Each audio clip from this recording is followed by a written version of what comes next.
You were not meant to be a slave to the grind. You were not meant to trade your life force for money. You can escape gravity. You can unlock your life. You got this. Let's go. Hey, and welcome to Unlock Your Life. This is Jennings here. Appreciate you being here. It's a wonderful day. You're here investing in yourself, making progress, pushing your goals and dreams forward because we don't have to be a slave. We don't have to trade our life force for money and waste our most precious resource doing something that we don't like. So if you're here and you're doing something that you don't like and you're stuck in a career that you know you're meant more for, then stick around. Listen to this episode because this is for you. Guys, there was a dude and he was in his pickup truck. He'd just gotten the truck and it was snowing. And he takes his truck up a windy mountain road. This dude's in North Carolina. He's going up this road. And this road was not really plowed, right? There was ice on the road. There was snow on the road. And he gets about halfway up this road and gets stuck, right? The truck is not able to go. It's spinning on the snow. And he's stuck. So he puts the truck in park, gets out. And there's really nothing he can do. So he sits there for a while and says, you know what, I'll just wait for somebody to come by. Maybe somebody can pull me out and that'll fix my problem here. However, it's a pretty remote area of North Carolina and nobody comes by. Okay, so he does have some stuff in the back. He has a chainsaw and he has an axe. So he's like, you know what, while I'm waiting on somebody to come by, I'm going to cut up some firewood. I need firewood anyways, and there's a few down trees right here. Why don't I just cut up some firewood? So he's got his saw out. He's cutting up logs. He's loading them in the back of the truck. He's cutting up more logs, splitting them up, throwing them in the back of the truck. Eventually, he's got the back of his truck pretty much filled up with wood, and still nobody has come by. Here's the cool thing, guys. He jumps in the truck, cranks it up, and if you have a pickup truck and you live in a snowy climate, you probably already know what's going to happen. All of a sudden, he has traction. He has grip. Those tires turn and they bite. Why? Because there's weight in the back of the truck. There's pressure on those tires, and that pressure creates grip, and that grip grips the ground, and boom. Before he knows it, he's at the top of the mountain. He's going down on the other side. He makes it to his destination, and he's set. What's the point of this story? When we put pressure on ourselves, we can accomplish things. When we don't, when there really isn't that much pressure, there isn't that much weight, there isn't that much importance, then our objectives necessarily aren't going to become achieved, right? We can spin our wheels. And so the act of chopping up that wood is symbolic to putting pressure on ourselves. So how do we do that? How do we put pressure on ourselves? Because we all want to achieve more. We all want to accomplish our goals. In a word, it's a kind of a dirty word. It's a word that's tossed around, that's liked by a lot. When you think about it, people like to imagine that they like it. And the word is accountability.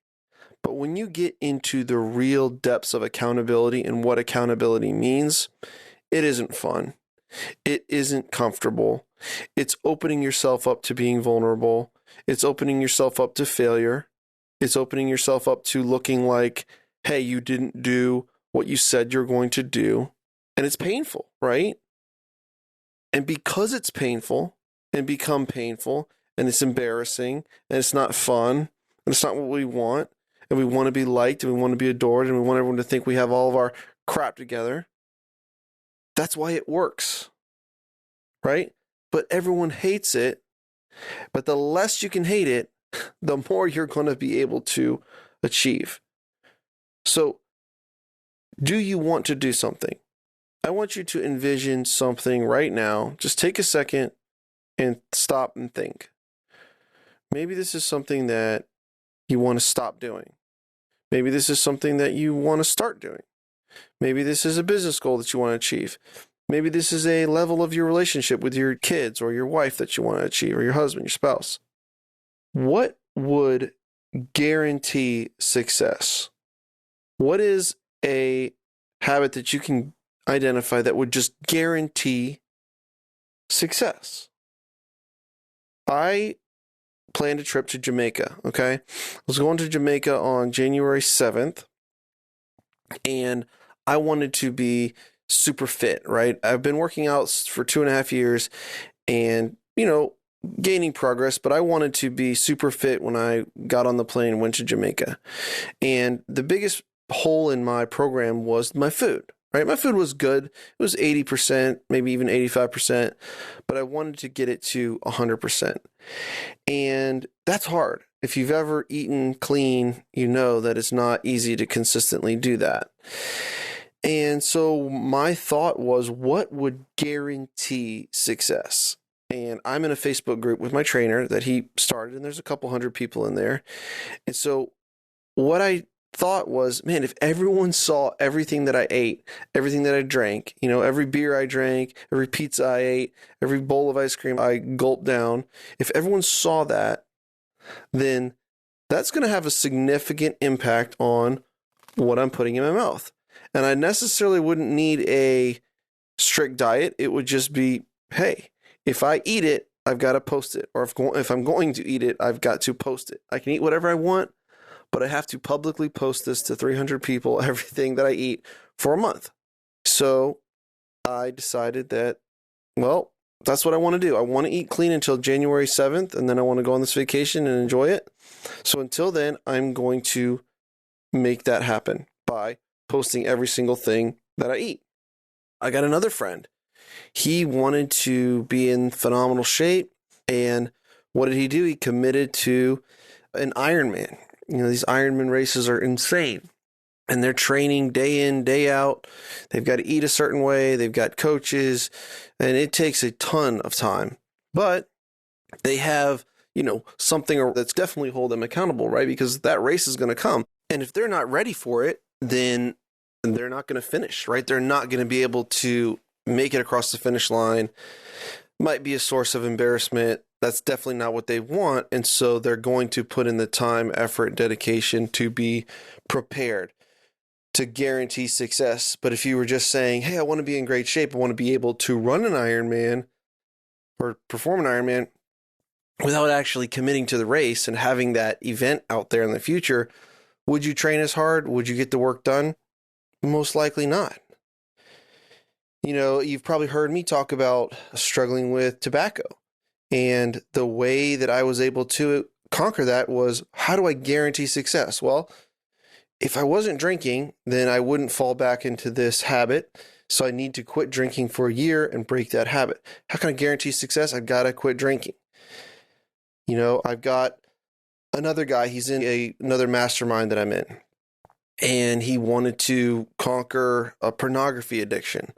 So he tried multiple things, but without accountability, he wasn't able to overcome it. And so he committed to another guy in the group that he was never going to look at this stuff. And he wrote the guy a $5,000 check.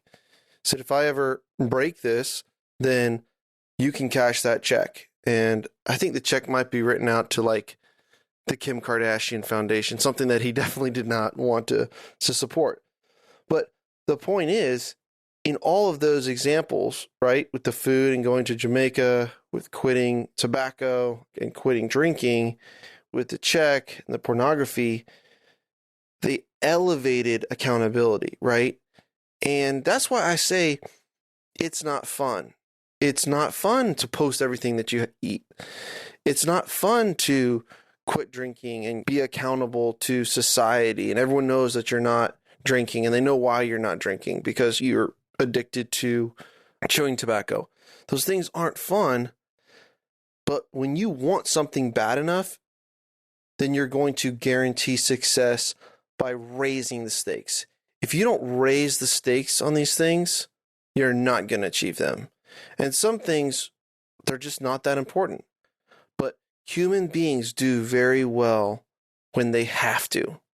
Think about Alcoholics Anonymous. When the stakes are so high, like I've lost my family or I will lose my family. I've gone to jail with multiple DUIs. The stakes are high. Alcohol is ruining my life. I have to do something about it, and I've got to get accountability around it. I've got to go to these meetings once a week or every day. I've got to go through these steps. I've got to go through these counseling. You raise the stakes. Say, do I want to do something? What would guarantee success? Because when they halfway try, they don't succeed. And this is things that work. Accountability works in the most difficult and dire of situations, right? Alcohol abuse, drug abuse. And so why are we not translating those to work for us in the business arena and things that we want to achieve, right? How can we raise the stakes? What's the habit that will be that change catalyst?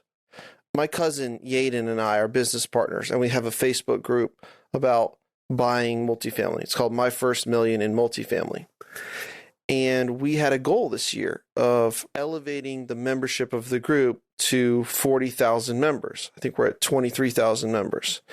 So one, if you're listening to this, then go ahead and join the group. Appreciate you helping us get to 40,000.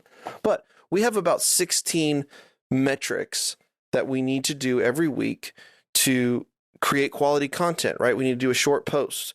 We need to do a long post. We need to email our list. We're doing a giveaway, like $100 giveaway every week. We need to consistently do that.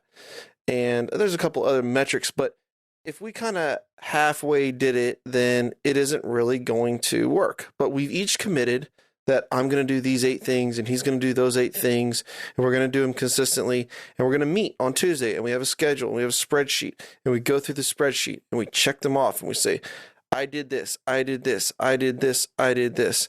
And he does the same. And as we're doing that, we're seeing progress. We're seeing fruit from that. And if we keep doing those things, then at least we'll figure out what's next. I'm not saying it might not work, right? Just because we do these 16 things, they may not be the right 16 things. We may have to pivot, but we're making measured progress and guaranteeing our success. Because I know if I act on this consistently, week in, week out, not just a flurry of activity, but a consistent over time plan of attack, then it will happen.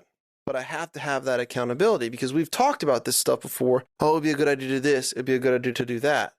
But when we wrote this stuff out and made a plan around it, then we're going to make it happen. So guys, I want to talk about, and then we'll close for today, but I want to talk about how you can take your chances of getting a goal done from 10% to 95%. So this is a study. I don't know who did this study, but it was a really interesting, statistical study on taking something from 10% to 95%. So overall, if you just have an idea, right, you think about an idea and you think, I'd like to X. So for our example, we'll say, I would like to have 40,000 people in my Facebook group. Okay, that's just an idea. It's a passing thought. You have a 10% chance of making that happen. 25% chance, it jumps up to 25%, so more than doubles if you decide, like you consciously decide, I'm going to make this happen. That's more than just a casual thought about it. Then pushing it to 40% if you have a timeline. When? So in 2022, I will have a Facebook group with 40,000 members in it, my first million in multifamily. Now I've gone from idea, deciding I'm going to do it. Now it's timeline driven, and I've got a 40% chance of making that happen. Still, I have a 60% chance of failure, so not ideal. Then if we develop a plan, okay, if we do X, Y, Z, this, and this, if we do it every week, if we do it week in, week out for 52 weeks, maybe that will work, and that will increase our chances by 10%, right? Because now we have a plan. We still have to execute the plan. So we're only at 50-50 shot. We can move it to 65% if we commit to someone. And that's what this whole episode is about. Putting the wood in the back of the truck, putting pressure on ourselves, putting accountability around it, committing. So if we can commit to somebody, we're pushing it up to 65%. So Yaden committed to me. I committed to Yaden. We both agreed this is something that we want to do this year. How do we get it to 95%? a specific accountability time with the person that you have committed to, right? A specific accountability time. So Tuesdays at 9 a.m., Yaden and I are meeting at the coffee shop. We're going through the metrics. We're going through the spreadsheet. We're checking it off. We're saying, did you do your part? Did I do my part? Yes, no, okay. What's working? What isn't? All right, let's adapt. And we've already adapted. We've been doing this for about 6 weeks now, since the beginning of the year. And we've already adapted. And we're going to have to continue to adapt. And we're going to have to continue to grow. And maybe our first plan isn't going to be what eventually works, but it will eventually work. Because we're doing the work, we have the plan, and more importantly, we're specifically meeting every week. And so we can keep pushing that on and adapting, right? Knowing when to pivot the plan. So 10%, just idea. You have an idea, you decide what to do, you decide when you're going to do it, you formulate a plan around it, you commit to somebody about it, then you have a specific accountability time with that person. Maybe that's daily, maybe that's weekly, monthly, I don't know. But you have a specific accountability time with that person. You've taken your chances from 10% to 95%. So if you have something in your life that's serious, that's important to you, that you have to get done, you must get it done, ask yourself, what could I do that would guarantee success? What can I do that will raise the stakes? What can I do to generate radical accountability around this? Ultimate accountability around this. Not just, well, if it happens, it happens. What can I do to guarantee success? Because if you do that, if you put enough wood in the back of that pickup truck, you will get traction. All right, guys, that's all I got for you today. Appreciate you. If you're loving the show, leave me a 5-star review. We're getting a lot more now, and I'm reading every single one of them. They mean a lot to me. They help other people to see those reviews and say, hey, this is worth listening to. And you're helping other people change their life and unlock their life. So appreciate that. And yeah, hey, if you're into multifamily, if you're interested in real estate, jump over into my Facebook group, give us a like, get in there, interact. Love to have you. All right, guys, make it a great week. Peace.